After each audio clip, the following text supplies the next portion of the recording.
That may be the greatest catch I've ever seen in my life. Alright guys, I got asked to make this video a while ago from someone on Patreon, so first off, I'm sorry that it took me a couple weeks to make this video, but I know it's not too important for me to get this out in a timely manner, just because this video is just a speculation video. We're looking a year out from now. We're trying to look at this 2021 class of running backs, and I'm going to say right now, it's going to be a little disappointing compared to what we just have. And I know I stressed this a ton in the 2019 versus 2020 rookie running back video, but this class of rookie running backs in 2020 was extremely special, and we should not take it for granted. And that's one thing that I think we should come away with from this video. And also, I owe a massive thank you to everyone who has decided to support the show on Patreon lately. I'm pretty sure we're up to almost 100 people on Patreon, and that is just massive. I never thought we'd be there from where we started. And yeah, really appreciate all of y'all who decide to support the channel. If you also would like to support the channel, just down there in the description, quick link, and you should be able to easily find it. But now let's talk about these 2021 rookie running backs, and I'm going to put a little thing out here at the beginning. I don't know when you are watching this video. Maybe you're watching this 9 months from now. The college football season may have happened. It may have changed some things, but this is where we are in 2020 in the summer, and I think it's still important, even if we are a year out, to not underestimate how useful this information is, because it's a long process and we want to make sure that we are going every step of the way. And let's start it off with our first player, Chuba Hubbard. And I will say that I may be a little bit biased against Chuba Hubbard because I watch him every single year destroy my Texas Longhorns. I've seen him play in person, and yeah, it's hurtful what he can do on the football field. He was a 3-star high school recruit prospect coming out of high school, but don't let this fool you. Just because he was only rated 3 stars on some arbitrary website doesn't necessarily mean he was not getting attention. I mean, he could have gone to any school he wanted to. Alabama had offered him, and Chuba Hubbard has been a talent since day one.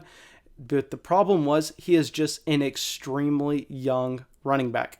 With how his birthday lined up, he actually ended up redshirting his first year at Oklahoma State just because how young he is. I mean, he's already been in the college system for 3 years, and after his 4th year at Oklahoma State, he's going to be only 21 years old when he's drafted to the NFL. So it's completely understandable that he decided to redshirt his first season, and we should not necessarily ding him for that. And I will say, for all of these running backs, it's going to be hard for me to get accurate athletic and size measurements, but we can look with Chuba Hubbard, and the man's a track star. I mean, he goes out there and he runs track for Oklahoma State, and he doesn't just participate. I mean, he goes out there and he wins. He's competing. Chuba Hubbard is 6 foot, 207 pounds, so he's a big man, and he is a fast man. So Chuba Hubbard pretty much has everything we want to see at this point. He was a high school recruit. He was drafted at an early age, at least he will be going into 2021, and he has the speed and he has some size. Obviously, hopefully he can put on some pounds going into his senior season, and I think that's easy to expect from someone who's 21 years old. Now let's talk about what he's been able to do at Oklahoma State up until this point. And like I say all the time, guys, running back statistics in college, they matter, but it's so important to keep into context the situation, and this is why their statistics don't necessarily correlate as strongly to the NFL as a position like a wide receiver. I mean, we can see a guy like Alvin Kamara, who rarely gets used in college and is a committee, comes to the NFL, he has all the traits, and he has the size and athleticism where he can go and be a top-level elite running back at the NFL level. And with the running back position, we have to understand that. We have to understand how they are getting their production and how they are winning on the football field. But in 2018, we were going to look at these stats in a per-game basis, and he averaged almost 10 carries a game, 60 yards a game, 1.5 receptions a game, and 9 total touchdowns. So a very pedestrian season. I mean, nothing you're going to get blown back and be really amazed with, but we can mark right away that he is efficient, and he's out there at least catching some balls. I mean, he's not like a Darius Geis level receiver at LSU where he's not even getting targeted in the backfield. Now go to last season, and this is when it got ugly. I mean, this is when Chuba Hubbard came and just completely wrecked the Texas Longhorns. I mean, he was averaging 25 carries a game, 161 yards a game, almost 2 receptions a game, and had 21 total touchdowns. So this is when Chuba Hubbard became the #1 running back for most people in this draft class after this season. I mean, it was a fantastic season by all measures. Some people were claiming that he should have been the Heisman winner. I don't necessarily agree with that, but fantastic season. It was up there with the Jonathan Taylors of the world. And now we try to project out to 2020. And I mean, if we look at the simple thing with OddsShark, I mean, OddsShark is by no means smarter than the majority of people, but it does make sense that they're putting out their lines that people can go bet. So it's worth looking at. And they have him third with odds to win the Heisman. I mean, he's plus 1,000 right now to win the Heisman in 2020, only behind Trevor Lawrence and Justin Fields. So this speaks volumes to what people are projecting Chuba Hubbard to be able to do in 2020 at Oklahoma State. He's a guy that we should continue to expect to rise up running back rankings, and he's going to be a significant contributor at the NFL level. And now let's talk about where his current dynasty value is. I know some of y'all play in Devy leagues. I play in a couple Devy leagues myself. If you don't know what a Devy league is, essentially you can draft college players and hold them on your roster, and then when they get to the NFL, they're on your NFL team, and you're able to put them in your starting lineup. And it's just a way you can go out there and get these prospects at a cheaper price because you're going to have to wait and you're going to have to project further out. And in this past Dynasty startup draft that happened, I think a month or two ago, Chuba Hubbard actually went as the RB7 with the 2020 and 2021 classes combined. He went behind the big rookie 5 running backs in Jonathan Taylor, Clyde Edwards-Helaire, J.K. Dobbins, Cam Akers, and DeAndre Swift. Now, he only went behind one other running back, and that's going to be the running back that we talk about next, and this is Travis Etienne. And now what I want you all to do, I don't know if you're familiar with these running backs, is please, I mean, I'm not even going to rank Chuba Hubbard and Travis Etienne because the more I look at it, the more it makes my head hurt. I'm going to put out a tweet on my Twitter profile just asking y'all who y'all think and why. Go there, go comment on that tweet. Tell me why you prefer either Travis Etienne or Chuba Hubbard over each other. And now let's jump into Travis Etienne right now. So Travis Etienne was also a high school recruit, and he was 4 stars, which is significant. I mean, there's a strong correlation for running back success coming out of college and coming out of high school. I mean, it's pretty much a straight trajectory. Obviously, there are going to be outliers on both sides of the spectrum, but there is a correlation. And Travis Etienne at the time of the 2021 NFL draft will be 22 years old. So this is also another box that he checks. We don't want to see these running backs come out and be 23 already. That's pretty much something on a profile that will really limit not only the potential for that running back's long-term career, but his historical hit rates will plummet. Now, if we look at Travis Etienne's athletic testing, I mean, it's hard to find, but we also know that similar to Chuba Hubbard, he runs track at Clemson. This is another guy that's supposed to be one of the fastest players in college football, and he also has the size. He's 5'10", 210 pounds. So Travis Etienne checks pretty much every single box that you would like to see. And what's extremely impressive about him is his production at Clemson.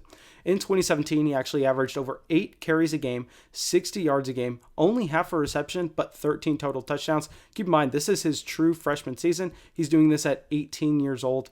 Now, in 2018, he averaged 13 carries a game, 110 yards, almost 1 reception, and he had 26 total touchdowns.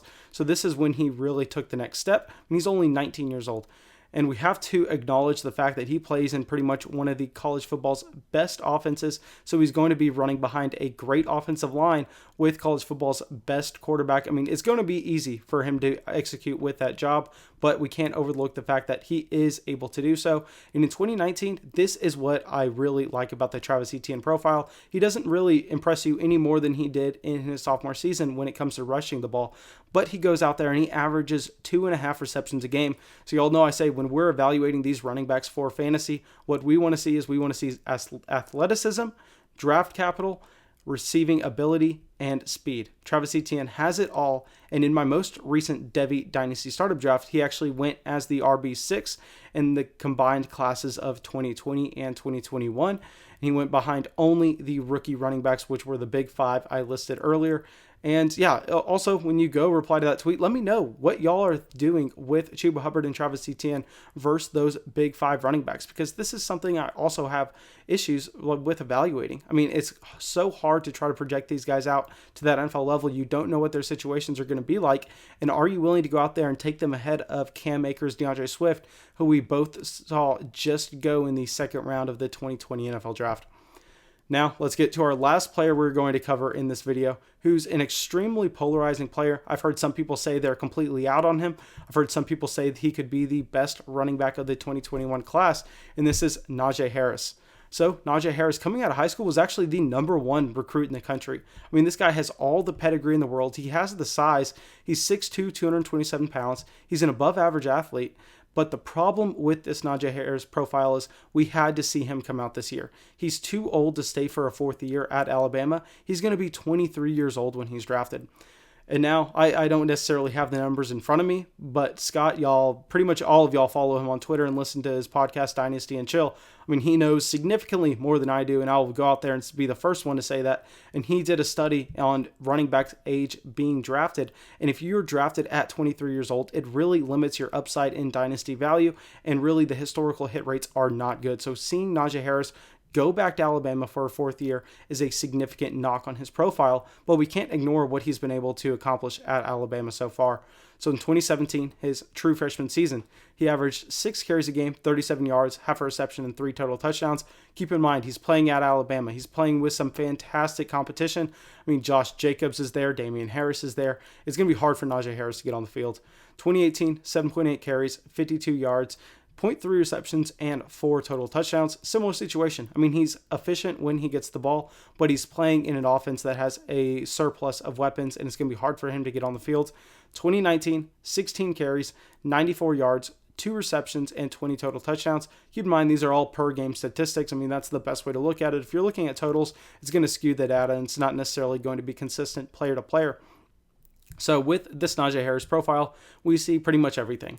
I mean, we see the athleticism, we see the pedigree, we see the size. The only thing that's not going to be there is that age question mark. And I mean, I know it sounds kind of ridiculous. You're saying, hey, I mean, he's only going to be 23, but just go look at the historical hit rates for yourself. For a multitude of reasons, they're not good. I mean, we are going to take a by case basis, and I'm not here saying Naja Harris is not worth anything, but it's the reason that we have to lower him down just a little bit, because these NFL teams, they may lower him down their boards. So if he's getting lowered down theirs, he should be getting lowered down in ours. So in this most recent Dynasty startup draft, like I've been mentioning, with the combined 2020 and 2019 classes, he went at RB9. He went behind the big 5 running backs. He went behind Chuba Hubbard. He went behind Travis Etienne and Keyshawn Vaughn. I think this is an extremely fair price for him, and I expect him to be a 3rd round NFL drafted running back a year from now. And he's going to be a 1st round rookie draft pick. I can pretty much guarantee that. But the question is, where is that ceiling and where is the floor? Now, thanks guys. Really hope y'all enjoyed the video. Really hope y'all got something from it. As always, if you did, make sure you leave a like and make sure you subscribe. Have a great day.